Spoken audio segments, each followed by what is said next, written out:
Anies panik bom waktu KPK. Saya mendesak dan mendukung KPK yang telah berstatus ASN untuk segera mendatangi APBD DKI Jakarta, mendatangi Balai Kota DKI Jakarta, mendatangi dinas-dinas di DKI Jakarta, mengusut semua dugaan penggunaan APBD yang tidak benar. Jangan sampai KPK memanfaatkan penangkapan ini untuk mengalihkan perhatian publik dari dana ratusan miliar rupiah yang sudah disetor Pemprov DKI yang gagal dan duitnya nggak balik-balik sampai sekarang. Saya hanya berharap ini pintu masuk KPK untuk menelisik lebih dalam masalah-masalah pengelolaan anggaran di DKI Jakarta yang selama ini ada indikasi amburadul nggak karu-karuan. Dan bagi saya, keberanian KPK ini adalah awalnya.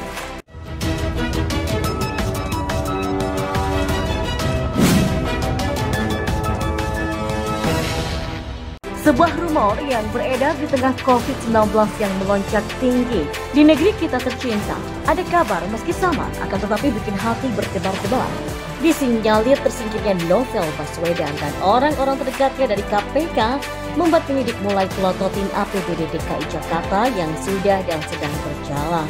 Sasaran pertama adalah terkait bansos COVID-19 yang dulu. Tentu, ini membuat Anies Baswedan, jajarannya dan tak ketinggalan anggota TGUPP 50 orang sebagai mata dan telinga sang gubernur untuk sementara dibuat tak tidur. Anies dikenal gubernur yang menggunakan APBD semaunya. Contoh nyata, dana Formula E yang nyaris menyentuh angka 1 triliun, tapi tidak ada kabar jungkungnya. Jangan lupa untuk subscribe dan nyalakan lonceng notifikasinya. Kasus yang dibungkus dengan istilah kelebihan bayar, dan ini kita tunggu gerakan KPK untuk membuktikan bahwa dirinya, lembaga KPK, justru lebih baik tanpa kehadiran Novel. Dan diketahui sebelumnya KPK melakukan rapat koordinasi dan supervisi dengan pemerintah provinsi atau Pemprov DKI Jakarta. Kami harapkan ada keterbukaan sharing fakta lapangan dari rekan-rekan Pemprov DKI untuk bersama-sama kita cari solusinya. Kata Ketua Satuan Tugas atau Kasatgas Koordinasi dan Supervisi Wilayah 2 KPK, Dwi Aprilia Linda Astuti, seperti dilansir. Monitoring evaluasi program bansos dalam rangka penanganan COVID-19 ini sebelumnya juga sudah dilakukan sejak tahun lalu dan kita temukan banyak kendala seperti cleansing data karena memang perbedaan data dengan Kementerian Sosial. Sambungnya. Ini jelas membuat auto panik bagi Anies Baswedan. Dulu saat Novel Baswedan masih di tubuh KPK belum ada gerakan yang real menyasar yang seperti ini. Sehingga publik mulai mendapatkan benang merahnya. Novel dengan segala kengototannya dan Anies dengan segala maunya.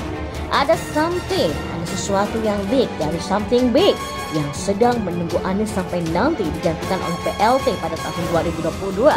Setelah itu Anies akan mengaku. Jika terbukti ada indikasi atau dugaan korupsi, maka ambisi nyapres terkubur dalam-dalam. Jika tak, bisa dijadikan turning point.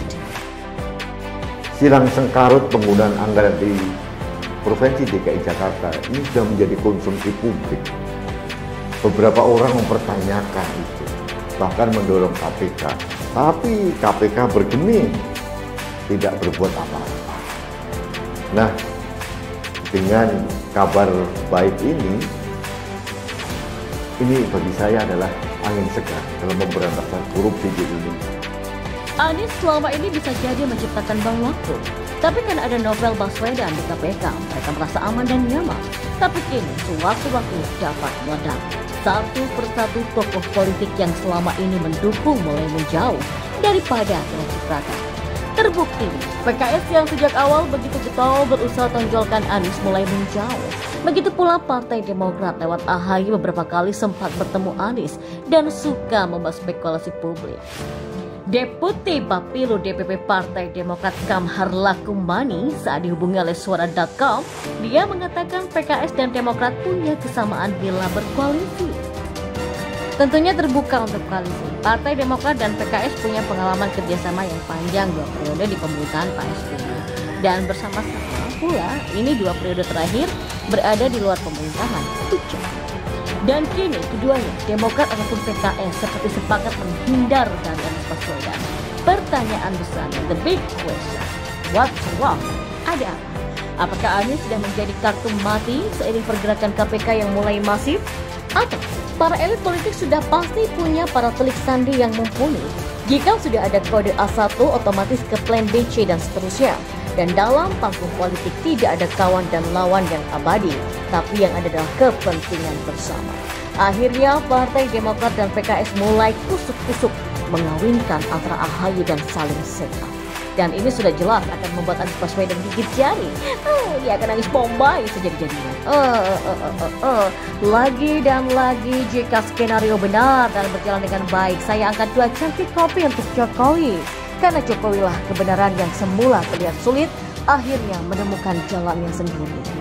Anies bisa jadi akan sibuk dengan masalahnya, sedang Partai Demokrat dan PKS yang semula masing-masing mau gandeng Anies justru semakin lengket saja.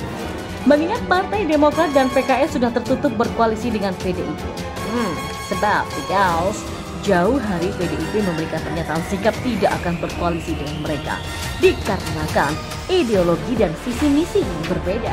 Bahkan kemungkinan besar Demokrat dan PKS juga kesulitan berkoalisi dengan Gerindra yang belakangan justru akrab dengan PDIP.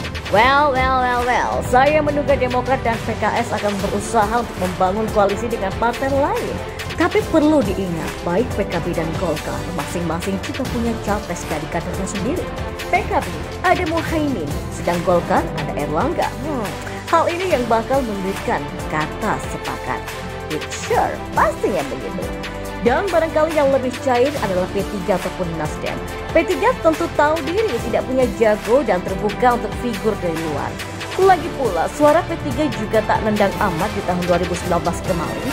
Hampir saja nggak lolos Senayan. Suaranya secara nasional hanya mencapai 6.323.147 suara atau 4,52%. Tapi yang pasti politik itu dinamis. Di injury time, sometimes kadang-kadang bisa berubah arah angin. Dan baik, kita tunggu saja kapan bom waktu Anies akan meledak. Oh iya, jangan beritahu pendukung Anies Baswedan ya, kasihan. Tapi memang tak sampai di situ saja. Kini Anies benar-benar dalam masalah. Pasalnya PSI telah membongkar alasan Anies malak dubes. Ternyata buat rusun nagrak. Benar-benar tak disangka ya, ternyata urat malu Gubernur Edan benar-benar sudah putus dan semakin parah. Surat yang beredar mengenai permintaan pada Kedubes untuk penanganan COVID-19 nyatanya adalah anggaran untuk suatu rusun saja. Dan itu pun nilainya jauh lebih kecil dibanding dengan anggaran jalur sepeda Senayan, Tamrin, TGUPP, apalagi fee Formula E yang gak jelas rimbanya itu. Dan apesnya kini kader PSI ternyata menemukan adanya kesamaan daftar kebutuhan rusun Nagrak dan yang dikirim kepada Kedubes. Angkanya pun tak ada seper 1000 APBD DKI. Hey, entah bagaimana pola pikir Anies hingga bisa mempermalukan bangsa kita sedemikian parah. Atau memang sengaja berbuat demikian agar Jokowi jadi bahan cemooh negara lain. Pasalnya kita yang waras dan sadar tahu kelakuan minus Anies semenjak dipecat Jokowi. Tapi bagaimana dengan negara lain atau media luar? Jelas saja upaya Jokowi mendatangkan vaksin puluhan juta hingga menyumbang ventilator ke India musnah seketika akibat Gubernur Bahlul yang satu ini. Berikut beberapa cuitan kader PSI yang geram akan tingkah laku Anies Baswedan. Ternyata Pak Anies Baswedan minta-minta itu cuma nutupin 5,2 miliar ya Pak. Tentu untuk level individu angka ini besar. Tapi untuk Pemprov yang anggarin jalur sepeda Senayan Tamrin 30M, TGUPP hampir 20M, Formula E1T, angka 5 miliar ini sih gak ada apa-apanya. Tulis RUQ 23.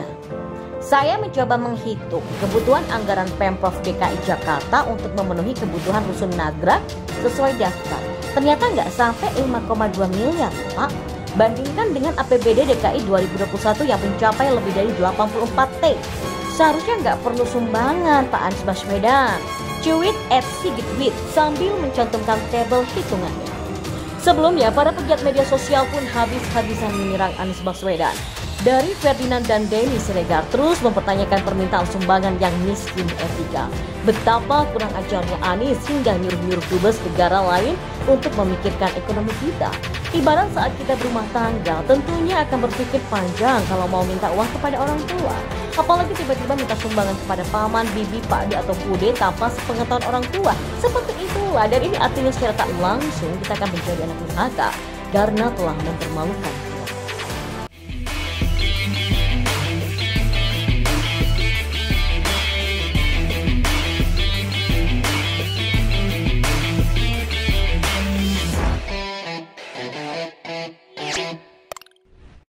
Jangan lupa untuk subscribe dan nyalakan lonceng notifikasinya.